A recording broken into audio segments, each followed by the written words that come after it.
న్యూజిలాండ్తో 5 మ్యాచ్ల టీ20 సిరీస్లో టీమిండియా ఇంకా 2 మ్యాచ్లు మిగిలుండగానే సిరీస్ను సొంతం చేసుకుంది.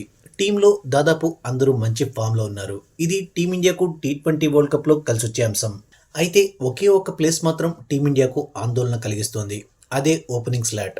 ఒకవైపు అభిషేక్ శర్మ అదరగొడుతున్నప్పటికీ మరో ఎండ్లో మొన్నటి వరకు శుభ్మన్ గిల్ ఫెయిల్ అయితే అతని స్థానంలో వచ్చిన సంజు శాంసన్ సైతం అదే తీరును కనబరుస్తున్నాడు. ఈ సిరీస్లో ఇప్పటి వరకు జరిగిన 3 టీ20లోనూ సంజు శాంసన్ వేగంగా ఆడే క్రమంలో తన వికెట్ను కోల్పోయాడు. 3 మ్యాచ్ల్లో కలిపి కేవలం 16 రన్స్ మాత్రమే కొట్టాడు.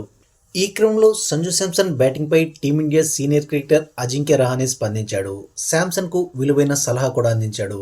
రహానే ఏం చెప్పాడంటే, సంజు శాంసన్ అభిషేక్ శర్మను అనుకరించడానికి ప్రయత్నిస్తున్నాడు. అది కరెక్ట్ కాదు.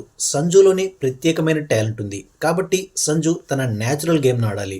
ఇటీవల ముగిసిన సయ్యద్ ముస్తక్ అలీ ట్రోఫీలో సంజు అద్భుతంగా ఆడాడు. వేగంగా పరుగులు చేశాడు. ఇక్కడ కూడా అలానే ఆడాలి. అంతేకాని అభిషేక్ శర్మతో పోల్చుకోవద్దు. తనపై తాను నమ్మకం ఉంచుకోవాలి. ఈ సమయంలో team management, captain Suryakumar Yadav Sanju Samson కు అండగా నిలవాలి. ఈ సిరీస్ తో పాటు ప్రపంచ కప్ టోర్నీలోనూ నువ్వే ఓపెనర్, నీ ప్లేస్ కు డోకా లేదని భరోసా ఇవ్వాలి. ఎందుకంటే ఇషాన్ కిషన్ వంటి ఆటగాళ్లు అద్భుతంగా ఆడుతున్నప్పుడు సంజు శాంసన్ భయపడడం సహజం. కానీ అతనికి పూర్తి స్వేచ్ఛనిచ్చి తనదైన స్టైల్లో బ్యాటింగ్ చేయడానికి అనుమతి ఇవ్వాలి. అప్పుడు అతను ఖచ్చితంగా మ్యాచ్ విన్నర్ అవుతాడు. ఐపీఎల్లో రాజస్థాన్ తరపున ఎలా ఆడేవాడో సంజు గుర్తు చేసుకోవాలి. క్రీజ్లోకి వచ్చిన వెంటనే తొందరపడి షాట్లు ఆడకుండా క్రీజ్లో సెట్ అయ్యేందుకు టైం తీసుకోవాలి.